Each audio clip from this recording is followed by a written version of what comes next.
మీ జీఐఈటీ ఇప్పుడు జీజేయుగా మారింది. 2000కు పైగా ప్లేస్మెంట్స్, ఐపీఎం, కేపీఎంజీ వంటి సంస్థలతో ఇంటిగ్రేటెడ్ కోర్సులు. యూపీఎస్సీ కోచింగ్, అడ్మిషన్లు ఓపెన్. ఇన్ఫ్లుయెన్సర్ నందు వాళ్ళ హస్బెండ్ అనేక మందిని మోసం చేసి కోట్లాది రూపాయలు దండుకున్నారు అని కేసులు రిజిస్టర్ అవుతున్నాయి. అసలు వాళ్ళు ఎందుకు ఇలా చేశారు, ఎంతమందిని ముంచారు, ఎక్కడెక్కడ ముంచారు, దానికి ఎలాంటి శిక్షలు పడబోతున్నాయి, ఇవన్నీ కూడా మనతో మాట్లాడేందుకు లైవ్ కాల్ అందుబాటులో ఉన్నారు హైకోర్టు అడ్వకేట్ అరుణ్ కుమార్ గారు.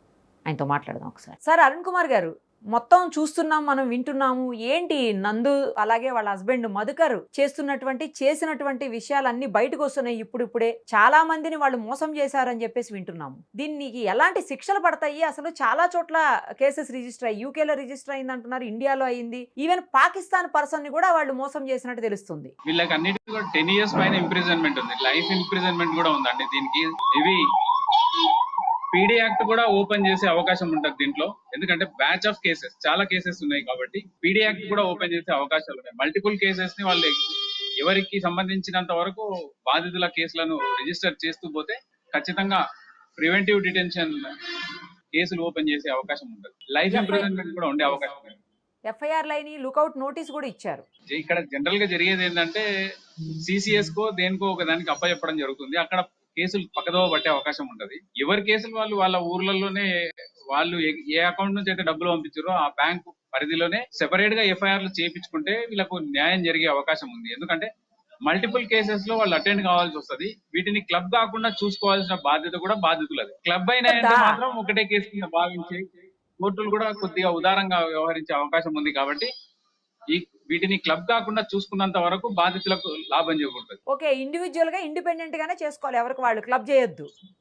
డెఫినెట్ గా, అంటే ఒకరి ట్రాన్సాక్షన్ కి ఒకరికి సంబంధం ఉన్నది కదా. ఒకసారి అగ్రిమెంట్ లో ఎంటర్ అయ్యింటారు, డబ్బులు పంపించింటారు, వేరే ఊరు నుంచి ఇంకొకరు ఇంకో ఊరు నుంచి డబ్బులు పంపించింటారు. ఇవన్నీ కూడా వేరు వేరు కేసుల కింద ఎఫ్ఐఆర్లు చేపిస్తే, అంటే కేసుల్లో జనాలను లాగాలన్న ఉద్దేశం నాది కాదు, కానీ జనరల్ గా లాభం చేకూరాలి అంటే ఎవరి కేసు వాళ్ళకు ఉంటే మాత్రం లాభం చేకూరే అవకాశం ఉంది. కానీ డిఫరెంట్ అకౌంట్స్ నుంచి తీసుకున్నారు అమౌంట్లు అంటున్నారు, అన్ని వాళ్ళ అకౌంట్స్ కావు.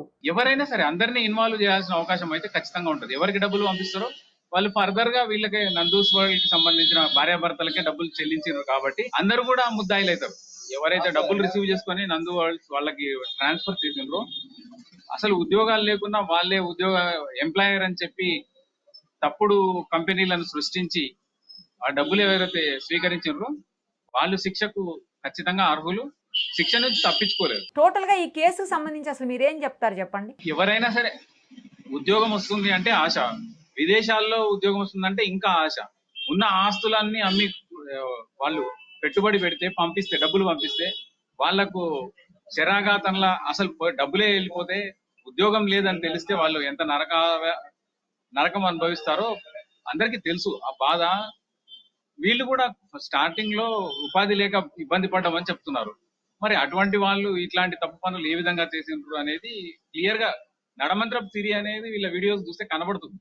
సడన్ గా డబ్బులు వస్తే ఎట్లా వ్యవహరిస్తారు అనేది కనిపిస్తుంది. కాబట్టి జనాలు చెప్పేది నిజంగానే భావించవచ్చు. అకౌంట్ ట్రాన్సాక్షన్ నుంచి మాత్రం ఎవరు తప్పించుకోలేరు. ఖచ్చితంగా వీళ్ళ అకౌంట్ నుంచి వాళ్ళ అకౌంట్ లోకి వెళ్ళినాయి కాబట్టి తప్పించుకునే ముచ్చటే లేదు, తప్పించుకునే సమస్య లేదు. కాబట్టి కేసులు రిజిస్టర్ అయ్యే అవకాశం, కేసుల్లో శిక్ష పడే అవకాశం కూడా ఉంది. ప్రాపర్ గా కొట్లాడితే మాత్రం విజయం సాధించే అవకాశం ఉంది. బాధితులు వాళ్ళ డబ్బులు కూడా రికవరీ చేసుకునే అవకాశం ఉంది.